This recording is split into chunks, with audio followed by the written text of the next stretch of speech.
So I know we haven't really talked too much about it, but I was just kind of curious and wanted to hear more, like, what your thoughts about, like, mental health, maybe?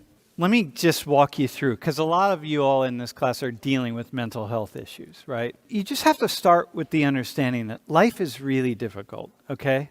And no one is meant, the fact that you would like kind of come off to school, pay the kind of money that many of you are paying, come off to school, many of you on your own, some of you are leaving your country and coming here, and you got to you're watching social media and everybody's really happy and you're maybe struggling with some stuff and you're thinking oh my God, what about me? And it's not easy. It's really not. It's not easy to be alive at all. But, to deal with the fact that, to come up against the kinds of things you have to come up against, and then to have to be normal and good and healthy and to be happy all the time, right? And then if you get depressed a little bit to come out, deal with it on your own, which is what mostly happens. You got to deal with it on your own. And you're not allowed to ask the kind of questions you need to ask. And I don't know. It's there's no normal for mental health. All I want to say is there are 1,000 different ways in which mental health can get jarred into a place of uncertainty and despair. And so you have to start there as the normal. So when you feel that you're struggling with something, it's it's okay. It's okay, right? You're not weird, you're not wrong, you're not you're actually normal if you're struggling with some stuff. So, and if you've never struggled with anything, well, maybe it's just because you're not really tuned in to something. I don't know. You just haven't awakened to it yet, maybe. I don't know. But, and you know what? There are a lot of cultures, including a lot of cultures in here, more traditional cultures, those of you who are from more traditional cultures, where you're not, if you start talking about your things that are happening inside of you, you're somehow weak. This is with men a lot, right? But, and that's unfortunate. I will just say that that's unfortunate because, man, it's really difficult. You got to talk. You got to talk to people. You really have to talk to people. And by the way, you need coaches. I don't know how anybody gets through now, how you get through stuff without personal coach, a coach that can be partly an academic advisor, but also a little bit of therapy, a little bit of friendship. You bring those three things together and career orientation. I have a buddy of mine who I went to grad school with who, he's a coach now, and he's a coach for college students. And he lives in Ohio. And dude's man, the stories he tells and the stories that I see and what I see with students is a lot of people, you just need a coach. Maybe 5 sessions or something like that. You just need to be able to just settle yourself and say okay, it's good. So by the way, if you think you could really benefit from a coach, let me know, man. I'll turn you on to this guy. He's cool.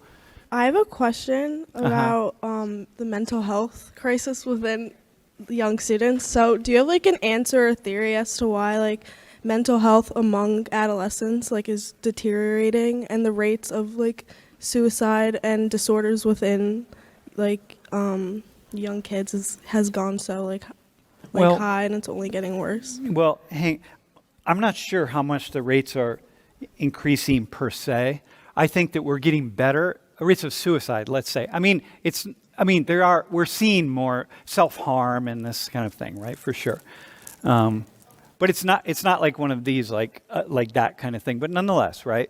But there's but the mental health side of looking at yourself in a mirror and this sense of you all, it's every single moment right here. And so it eats away at your brain, man. It's a virus. It's a sickness. And that's the huge part. It's it's really unfortunate. And I think that, anyway, that's my biggest answer there. Yeah. You briefly talked about you and your wife Lori's relationship. I just wanted to ask your opinion, how did you guys last so long? I know y'all talked about being friends and a partnership. I just wanted you to elaborate on that a little bit more. We're both working class, so that helped, right? it just helps to come together in that way, man. There's just something about that we just see the world in a certain way. We both wanted similar things out of life. Like, we wanted to be happy. We didn't want material things. We wanted to be happy. And we wanted a spiritual life. And we wanted to have a partner with whom we could really talk and communicate, and everything would be on the table, right? So, like, from the moment we first moved in together on South Pew Street back in the fall of 1990, we wake up in the morning, we have coffee together, which we still do every morning of our lives, and at the end of the day, we have a beer or a glass of wine together, and we sit and we talk. So we start our day face to face, and we end our day face to face, and that never goes away. That's just part of it, right? Not everybody can do that, but for us, it's the communication piece is really essential. And we always put that piece first.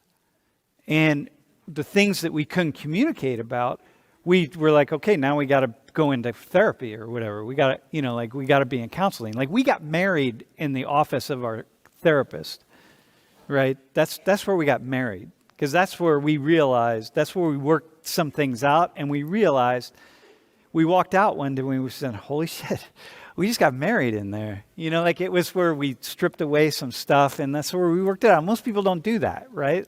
So that was really important for us. And we're different, right? But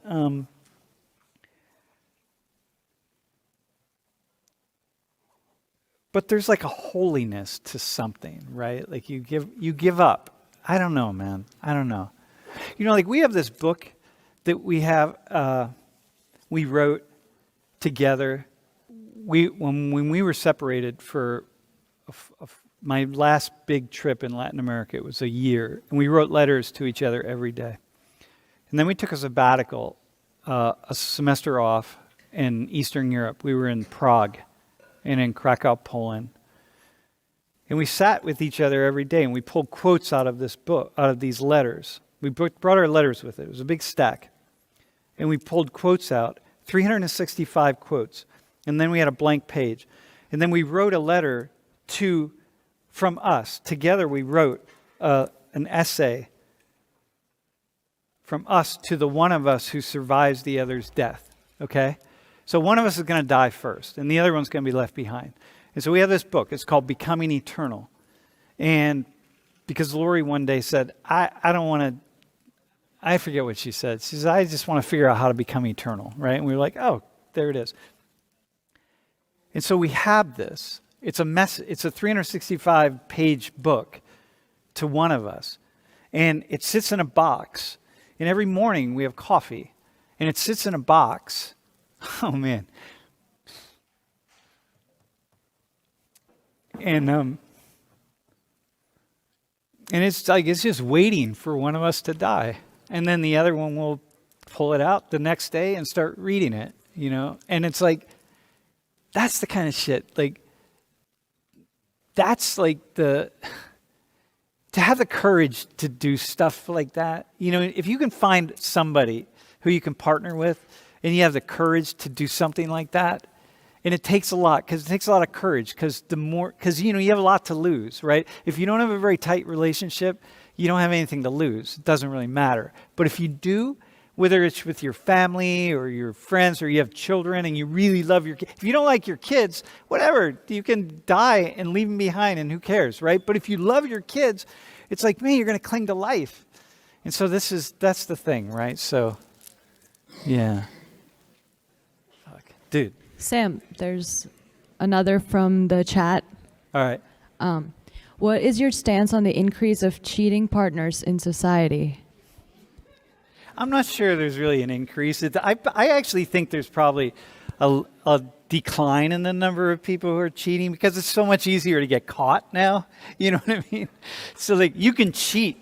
I mean, you can cheat by texting people or sending selfies or whatever back and forth, but like, I'm not really sure. I feel like, man, there's a lot of cheating going on historically, man. A lot of you all, your grandparents are not really your grandparents, by the way.